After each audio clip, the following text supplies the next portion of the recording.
The drawdown of some U.S. personnel from Qatar's Udeid airbase has reportedly been eased amid ongoing tensions between Washington and Tehran.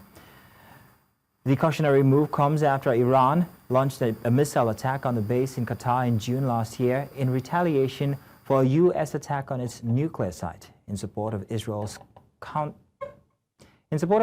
concurrent 12-day military campaign against Iran.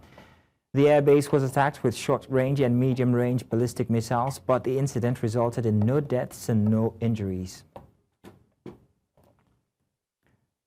And for more on this, I'm joined by our senior international correspondent, Afua Hagan. Afua, you're welcome. Thank you very much for joining us. Afua, there are claims of expedited trials and also planned executions of protesters. What do we know about cases like that of Efren Soltani? Has the government provided justification? Yes, Afua Soltani is the protester that was due to be executed, and his case was the one that prompted Trump to say that military action will take place if that execution goes ahead. Now, that execution hasn't gone ahead. He is still alive, although his family are saying that he's still scheduled to be executed. The authorities, however, are saying that that was never the plan. However, he remains in detention at the moment. There is plans to fast track any trials of any protesters that have been found guilty of protesting inside Iran. They're labeled as rioters and enemies of the state. These people are being denied any due process, any access to proper legal counsel, which is very, very concerning and could lead to perhaps more people like Afua Soltani being sentenced to death without any due process. Iran has reportedly warned neighboring states it could strike U.S. bases if the U.S. attacks. How are regional security dynamics being affected? Well, yes, tensions between Washington and Tehran have heightened certainly since the U.S. decided to intervene, firstly with words. We don't know if they will intervene any further with military action. That is still on the table, according to Trump. But absolutely, in the region, U.S. personnel in the Middle East had been advised to withdraw from their bases, notably in Qatar. Those orders have been removed. There is tightening security concerns across the region.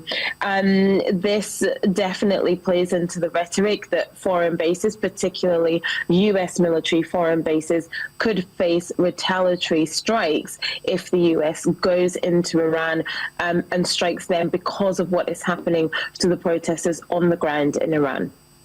Okay, so observers are asking whether this could be a turning point for the Iranian regime. What are the credible scenarios for how this crisis might unfold? This could continue. You could have the repression and the violence continuing, going into a stalemate with the regime not wanting to listen to what the protesters want. You could have external pressure leading to change, whether that is the United States or other international observers saying that more needs to be done to protect the protesters. You could have a negotiated de-escalation where the U.S. steps in to help the protesters and the government negotiate to some sort of fragile peace. There's a few scenarios of how this could play out, but at the moment, there's really no indication of which one of these options or any other options that may exist that is most likely for this situation. Okay, Afua, what are the prospects for meaningful negotiation between the Iranian leadership and also protests representatives? Are there any? Have dismissed the protests as foreign-inspired destabilization and therefore labeled the demonstrators as enemies of the state, making any public negotiation with these protest groups highly unlikely. There's a lack of intermediaries as well. There's a lack of people in between that can bring these two sides together. Of course, there is the international pressure from the US, from other governments, that some sort of peace should be established and negotiations could happen. But if there's no intermediaries and if the Iranian regime are just dismissing the protesters as foreign-inspired and having no basis, then it's hard to see how any negotiation could happen. All right. Well, Afua, thank you very much for joining us to bring the details to us. Thank you indeed.